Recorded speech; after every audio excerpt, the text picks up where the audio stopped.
Welcome to Woke and Pretty. It's Meera here with Min, and we are talking today about some life advice. And today's episode is triggered by Min. It's not really triggered, but I thought it was super cute. So Travis Kelce bought a $6 million home in Kansas City in a gated community so that when Taylor comes to visit, there's a little more privacy. I have an idea as to what his house looked like because before that. So my question is, when does making big purchases or big changes in your life a little too early in a relationship? I said this before when we heard about Travis Kelce and Taylor. I think the first indication of their relationship was the friendship bracelet. I think they knew each other long before this. I think they started dating long before this. And I think now that things are starting to get serious, and we all know that Taylor likes to keep her stuff on lockdown, right? She likes to keep it very low key and very quiet until she wants to release it. So Lord knows how long this has been happening before she released the information. But for us, it seems very relatively new. So when is too early to make those big life decisions? Well, this is a perfect discussion for you, Meera, because you're always good with the relationships. Here's my thing about this. He purchased the home in a town that he already lived in for many years. I'm assuming he's living in downtown Kansas City or something in a nice apartment or whatever. And so maybe that was he had a home that's not the mansion. He had a different house. So was it not good enough? Look, when you're dating, what's good enough? Exactly. But he bought a home because maybe he wanted an upgrade. Maybe he's getting paid a lot more because he is. I don't know. He could have been doing it for himself and was like, oh, and by the way, this fits our needs together right now. She may not have spurred the decision, but sometimes you make decisions for yourself based on how you're doing at the time. I think if she was like looking at houses with him, then maybe there's a different story right there. But dude, I mean, how does somebody like Taylor even go ahead and look at houses, right? I feel like how do celebrities look at houses? They send a person in I have questions. And then they have that person look at the houses. Because I will say I've worked with enough CEOs to know that when they want to go like high profile CEOs, when they want to go shopping for their wives or whoever, or even for themselves, I have created like a personal shopper who will come by the office, or they'll go visit the personal shopper at Nordstrom, and everything is laid out for them so that all they have to do is basically point. So it's not, you can't do that with houses. So how would somebody like even go about? Well, if you watch $1 Million Listing, all those people have people who send those people. They send a person to represent them and they'll do their videos and everything. But because that person knows their taste and they trust them, usually they make decisions based on that. So sometimes they'll just be like, okay, it's just this house and I want them to see it. So they're coming in to see it. But usually their time is so valuable that they're like, I'm trust you because it's hitting all the criteria of what I want. So what if it's Taylor's people and Travis's people? Or Travis bought a house and it's just better for him and her. If girl is there decorating it and stuff, then hey, I like it. I don't think too soon is too soon. It's not like she's putting her name on the house. It's not like we don't know any of her other boyfriends if they bought a house or if she bought a house to be closer to them. Who cares? Good for her. Go ahead. How old are you now? Like almost 30? Go ahead. 33. Get it, girl. When you're 33, things are different. You want serious, you want commitment, and maybe this is the guy. I think the question is, why? How come he didn't buy it for his boo from before 5 years? Or maybe he did. Maybe that's what he did. I think for him, it was, I just don't think it was the same match. But did they live together? How long were him and Kayla dating? 5 years. Him and Kayla dated for 5 years. They might have lived together though in that other house. And maybe that's why he feels uncomfortable bringing Taylor into that other house. Because we had this conversation on this podcast about bringing your new boo into a place where your old boo lived. That could be a thing. Maybe they had another place in Kansas City that they were meeting up, or maybe they were in hotels. I don't know where they did their business. Or it's not conducive for her security guard. Maybe his current house isn't helpful for her security team. Yeah, but then in that case, she would have bought something or secured something. She could have easily contacted the owner and rented it for like X amount of time. But listen, they both got money. Go ahead and buy your house. Oh yeah, for sure. So we're not saying that Travis can't afford it. It's just, I think it speaks volumes to how he's handling this situation, in my opinion. And I know I've said this before, but Travis Kelce, if he wanted to, he would. And Travis Kelce is obviously stepping up his game in regards to that. But I also want to say that I know that people are giving a lot of lashback in regards to like, why didn't he do this with, what's her name, Kayla? But he could have. But he could have. Hold on, he could have. But here's the thing: is that I have heard from multiple older men and women, and we say this to my brother pretty often as well. Like when the right girl comes along, then you're going to settle down and you're going to get your crap together and get done what needs to get done. So I think this is a prime example of that. You're really hoping they no, this is end game for her. This is end game. I'm going to be heartbroken if they break up. You don't understand how heartbroken I'm going to be. Oh, good Lord. Look, I don't think it's too soon. I think it's whatever feels right for both of them, which brings me to the next point that I want to bring up is about relationships, because we've talked a lot about relationships in this podcast and dating and all that stuff. And you've been in good ones. I've been in good ones. We've both been in bad ones. What do you think are the 5 things that contribute to a good relationship? Ooh. And the ranking, we might have the same ones, but the ranking might be different, right? Based on your needs.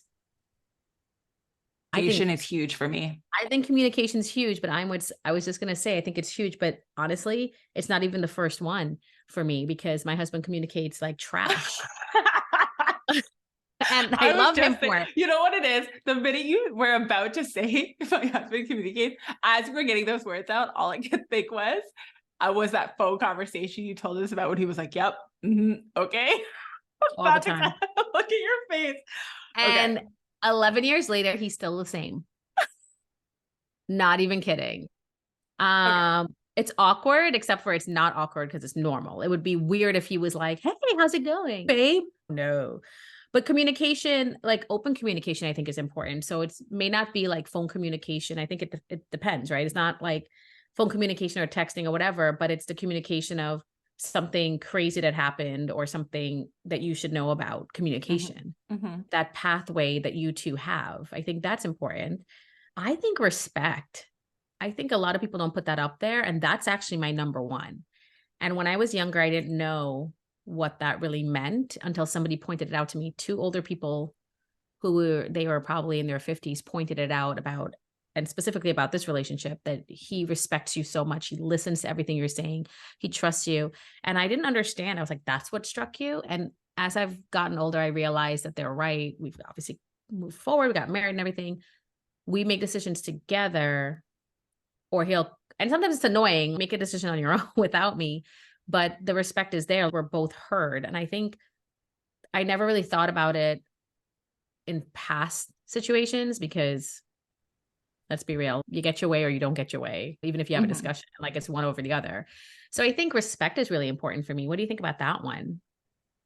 I think you just put that at the top of my, for me, it was a communication first, but I think you just put that at the top of my list because when you are in relationships where you never feel seen and heard, like that plays into how much that person is respecting you. So yeah.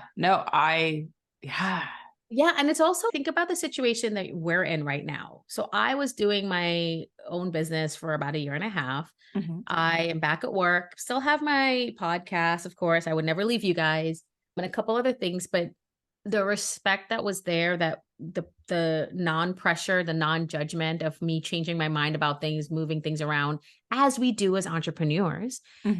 For someone who's not an entrepreneur, the respect that he just trusts that I'm going to understand and do what I need to do because he just trusts my abilities was so evident and so important for me during that time. Like it was never maybe you should stop. Like it was never that. And that I'm always grateful for. And now that I'm back at work and things like that, it's still there. Like it was always like, great. Like it's just the support and the respect that I did not lose my mind is everything. So I think respect for your abilities, for your thought process, your experiences, what you contribute to the table, whether or not you're as educated as them or they're paying the same amount of bill, like just the respect of you and your opinion that matters. So that's number one for me. Ooh, I like that. Yeah. And I also think I'll put this up there and you probably would put this up there. Trust. I think. Yes. When you have an inkling of doubt about anything a person is saying, even if you have no proof, that shit will eat you up. Yeah. You can never get away. On multiple podcasts is that I think that this is something that you need to understand about yourself too. If you are insecure about a specific situation, first you need to investigate why you're insecure about it. Was it something they had done? Was it an act that had happened? Was it a situation? And then you need to be able to vocalize why you're insecure about it. And again, this goes back to the respect. Like if the person's not going to listen and hear your thoughts and your views, and they're just going to shut it down, I think those are red flags that you should be looking for. Yeah, seriously. I just feel like if you have any little moment, it just grows and grows, and then you distrust other things, and it just is ripple effect. Absolutely. When you trust somebody, you don't have to question anything that they're saying. No. And that kind of goes into the honesty part too. Are they being honest? Are they being upfront? Are they holding something back? Yeah. I don't know. Those are my big things. What else am I missing? I also like the fact that I can be independent. I think having your own independence as a person, especially if you're a unit, I can hang out with my friends. I still vacation with my friends or a girlfriend or two because I need that space. He doesn't want to do it, and that's totally fine, but I want to do it. And I actually read somewhere, or maybe I heard it somewhere a while ago, that this guy had an issue. Oh my God, it was Andrew Stupid Tate. Oh, stop. And he was like, guys can go and have guy time and go out with guys, but girls should not, because the only reason girls are going out is because they want to cheat on their man. But the thing is, I was about to say, this sounds like my ex-husband scenario where he would do the same stuff. But the thing is, if you think a woman's going to go do, that's then what you shouldn't be with her. Doing. But you also think that's what you're going to do, because you're going to be looking for women that are those women, which is why you don't want your woman there. Mm-hmm. You are obviously disrespectful from the jump. Yeah. So yeah, I don't trust that. To be fair, I've stayed away from guys who are bad. I don't care how cute you are. The cuteness doesn't do it for me. For me, it's always been, ever since I was younger, it's always been their brain. It's always been what they say. And the cuteness for me, even if they're not that cute, it will grow based on that attraction. You could be the most handsome guy ever, Idris Elba. And I know you sound smart, but I got to know you like that. That's why I don't have a list. I don't have a Hollywood list. A bucket list. No, the hall pass. There's another word for the hall pass list. Hall pass list. I don't got one. To each their own. Come on, who's on the reality of the hall pass list is that really you're never gonna, like, the chance of you meeting it still means the other person has to say yes. Like, no, I know, but it's also like a fantasy. It's not real. Yes, usually. It's not real. But I still can't think of anybody that I'd want to roll around the hay with. No. Besides my husband. Going back to your point of I need to have my girls' trips, I'm with you. You need to be a separate entity outside of your marriage or outside of your relationship. If you can't cultivate those or keep those relationships, friendships outside of your marriage, then you will never be, like, you can't be 100% in a relationship, in my opinion. And I think this is something I've learned much later in life, in the sense that the friendships and the relationships that I have outside of my intimate relationships are much more looking for precious to me than a relationship that I could potentially be in. Because those girls, those relationships have been with me for, oh my God, something like 20 years. Before, during, after. Yeah. So I'm with you. So, and also it does raise questions. Like, if you're not okay with your significant other having friendships outside of the marriage, then, or outside of the relationship, then you're causing that to be, breaks down communication. And it makes you also question, like, what your motives are. Yeah. But also, I think I always get like weird about this when people try to stop friendships or put a wrench in the friendships plans because you should be the most important person. And I think there's different types of love in your life, right? There's your love, like the person you're in love with, that you have a life with. That person who loves you shouldn't want you to sacrifice the things that make you happy. Unless your friend is a terrible ass friend and they're smart enough to know it, and then they could point out how terrible they are and how they're mean or unsupportive or jealous or whatever. The other thing, though, you need to be able to look at those relationships objectively and find out if they're even adding. Remember we talked about this when I was in Palm Springs, and I was like, I'm entering a different phase of my life, and this meant cutting out people. I'm going to tell you, girl, like, to give you a really quick update, those people are still being cut out.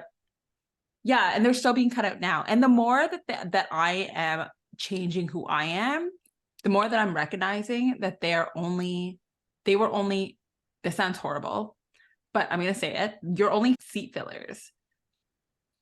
And I know it sounds horrible and that's maybe not how I want to look at people, but really at the end of the day, if you're not going to investigate yourself or better yourself, then I'm going to enter a different phase of my life and you're not going to be there. And the reality is what it is. It doesn't make you a bad person. It just makes me a different person and I'm in a different phase.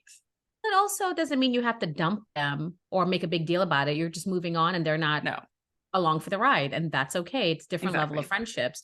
So since that conversation, I've been in a situation with, I guess what I call them is the ride or die, right? Your friends are the ride or dies. And how many do you really need? How many people fit in that car with you, girl? Let me think. You could maybe have 4 with you in that car, but Mine really more like a Miata rather than like it's more comfortable. It's more comfortable with four of you versus 5 of you. So I don't know. Kidding. That's a bad analogy, but it's also like real. I have thought about that. And there is a friendship that I have for many years that I don't think I outgrew it, but I think I am just becoming aware of that it's not 50-50.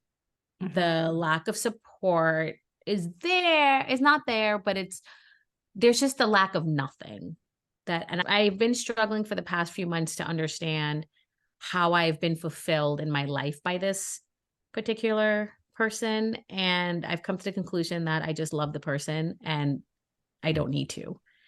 Like, it doesn't serve me. It takes away from me, but I don't need to dump it. I just need to move away from it. And that is okay.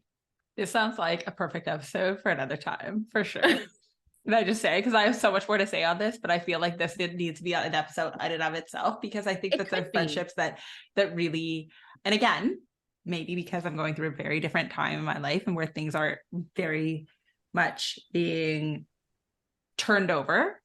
But yeah, this feels like a different. It is, but it goes into the relationship things and what's a healthy relationship, because your friends versus your significant other, these need to both be healthy relationships. And while some of those attributes can cross over, you don't need certain things from your friends, right? But the respect you do need, the honesty, the communication, all those things. And I have those things with my friends. But sometimes, like you said, when it's your ride or die or a person who's been there before, during, and after, or will be there after, in my case, if there's ever an after or a death or whatever it is. Hopefully we die. I will say that I just struggle to think of what you contribute to my life. That's all.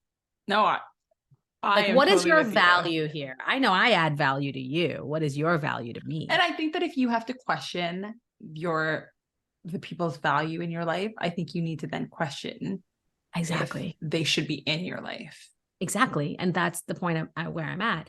But the thing is, and what I said earlier, you don't have to have a whole falling out or a ceremony of dumping them or moving on or making a big deal about it. You could just simply let it be. And that's okay. Yeah, absolutely. It's not no big drama. We don't need to be like girls in Cancun. Okay. What are you watching? I don't know. My brother-in-law's driving to the Panhandle, which is like the Floribama area. And I'm just thinking about what's that show called on MTV? The Floribama Hot Messes people. I've never seen it. I wouldn't know. Okay. I watch trash TV sometimes. Okay, guys, it's fine. It makes my life nicer. I feel better. It's entertaining. Fair. Another one on my list is we have to have some form of common goals. Yeah. You can't be super ambitious and then have somebody who's not ambitious and just wants to be like a mechanic for the rest of his life. Nothing's wrong with being a mechanic, but do you want to be the best mechanic there is? Do you want to be the most sought out after person in town? Like, that matters. It's the drive. That doesn't necessarily mean that if you want a business and they want to work in corporate for the rest of their lives, like that, like you both need to have a business. That's not at all what I'm saying. But if you both want never to fly commercial again. Okay. I think it's also, for me, when I say things about why I'm great with my husband, even though we're the exact opposites in every which way. Pick a thing on me, in me, and my brain, like we're complete opposites. It's because we have common ground, which is our morals and values are the same. We disagree a lot on things. During the pandemic, with the protests and all the things that were going on, we had very interesting, intense conversations about both sides. Intellectually stimulating, of course. That's how we do it up in this house. But we both strive for the same thing. We both fall on the right side of what we think is right and wrong, and Mhm. of what we value in each other and in our lives is the same. And Yeah. so to me, that's the common goal. He's not ambitious in the sense that he wants to run a hospital. He's had the opportunity. He's hell no. I value my time and I'm going to do what I got to do and come home. And I said, then that's fine. I have enough ambition for both of us in other ways. And he's supportive of that ambition. The point is, when we live our life with the same trajectory, spending time together, doing the right thing, being honest people, and raising our child to be a kind, honest person. And we've never wavered from that ever. That's what I'm So talking about. I That's the hate kind of goals that I'm dishonest. talking about. I like Okay. hate dishonest people. Like when I find out you're dishonest, I cannot. I work for an employer. I won't say who they are, but it starts with a C. And the people seem to come across real honest and shit. Nah, you're not. And I can't unsee it. When I see it, I can't unsee it. And I can't pretend it doesn't exist. And I don't want to be part of that. Yeah. That's my do or die right there. Love it. Love it. Honesty's I up also there think for there me. needs to be some form of fair within your relationship. You have to be willing to be fair in the sense that fighting fair, one. You mean I've been into compromising? not just compromising, but in the sense, yes, but not just the compromising, but also in the sense that if I'm at the point also in my life where if I have to fight with somebody, which see Well, already, like listen to me, I'm already sounding exhausted. the word fight should not be there. Thank you. That's the thing. I don't fight. My friend, who I will not say who it is, I know she don't listen, so it don't matter, but hopefully she listens. Her and her husband, like their conversation, like they fight all the time. And one time she was like, "We don't ever fight. We've never had a fight." And I was just like, "Hi," yeah, and literally have been there, and it's been awkward. And she looks at me, "No, we've never had a fight." And I was like, Then what is "What?" that? Who are you? No, I'm Like, not what's calling that? you out. If you think you've never had a fight, then girl, you never had a fight. Whatever works for you. And then my other friend who was there when she walked away, she said to me, "That's how they communicate." And shook her head as in, "I understand you and I hear you and I see you and I agree with you, but this is their way of communicating and they don't think it's fighting." And I said, "Okay, I accept that answer." They do not, what I consider fighting, which is argumenting and stuff like that, The back to and them, forth. that is not a fight. To me, if I get that tone with my husband, we're fighting. We have fought, I could say maybe twice our entire relationship. Usually we don't fight. It's a discussion that we disagree on. And it's not raised voices, it's not being nasty. We could be exasperated with each other, but we never disrespect each other. So this And is there's what I'm difference. talking about. So listen, you can have an argument. It's the disrespect that happens, the gaslighting that happens I'm past that point in my life. So if we are to have a discussion or a disagreement that turns into a fight where we're then both attacking each other and it's a tit for tat situation, those situations for me are like that in and of itself would be a red flag that I'd be like, oh. I can honestly say I haven't been in that situation with my husband. I don't ever feel like we've been in a situation where we're attacking each other or having tit for tat. Wow. And I'm on it. I'm being really honest because I don't could be think you that would. bitch. Trust me. I know from work and like the things that I had to go through. Guys, listen to Brown Girl Trending, my podcast. You will hear some stuff. Mhm. But I'm telling you, I never had to feel that I need to fight to be heard and to be respected. Like if we disagree and we figure out a way to move forward. I spent 3 years with my ex-husband doing that exact same thing, always having to defend my needs, my wants, my boundaries, and being in a constant state of fighting with him. So I think this is why I'm exasperated by this whole situation, is that once that happens in any relationship, I'm out. And this is also to say, like, my female friendships, if you aren't going to listen to me, then no. I had a discussion the other day with, I'll try to leave as much of the details out of it as possible, but I had a discussion the other day about something happened with one of our mutual friends and his baby mama. She caused a little bit of a kerfuffle. How she handled the situation wasn't okay. I'm not going to condone her actions. But it was the first jump of like my girlfriend being like she basically attacked this woman. And I, being in line, I was like, we don't know what happened between the two of them. And for you to just go off and attack another woman doesn't speak well to your character. she obviously didn't like what I had to say and then proceeded to not just backpedal, but also defend herself in the sense of, I know X person and he wouldn't have done that if she wasn't acting this way. And I was like, okay, granted, but you weren't in a relationship with them and we don't know what's going on there. Anyways, I'm just saying that if even when that happens in a friendship for me, I'm out. I will either end the conversation or I'll get more heated.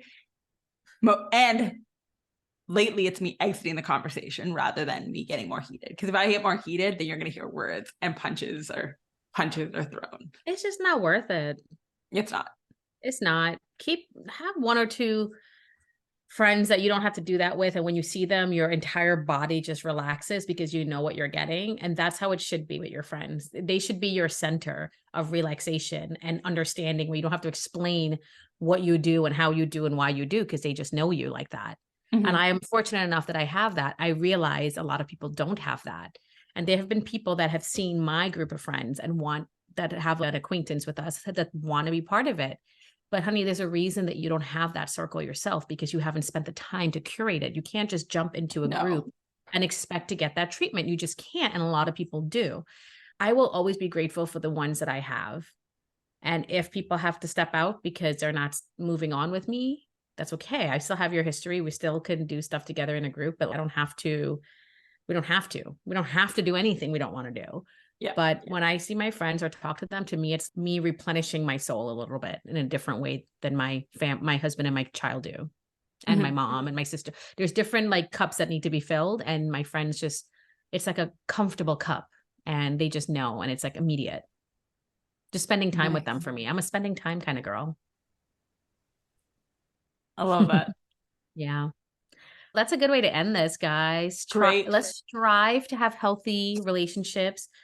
If you feel like there are places to improve, obviously boundaries to protect yourself is important.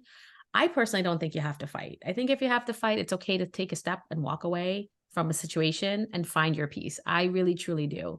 You have one life to live. Don't waste it. So that's it for me for Woke and Pretty. Obviously, if you found value in this conversation, please share it with your friend. We are also on TikTok, YouTube, and Instagram. So follow us and leave your comments, and we're here for you. So catch you tomorrow. Thanks, guys. Bye, guys.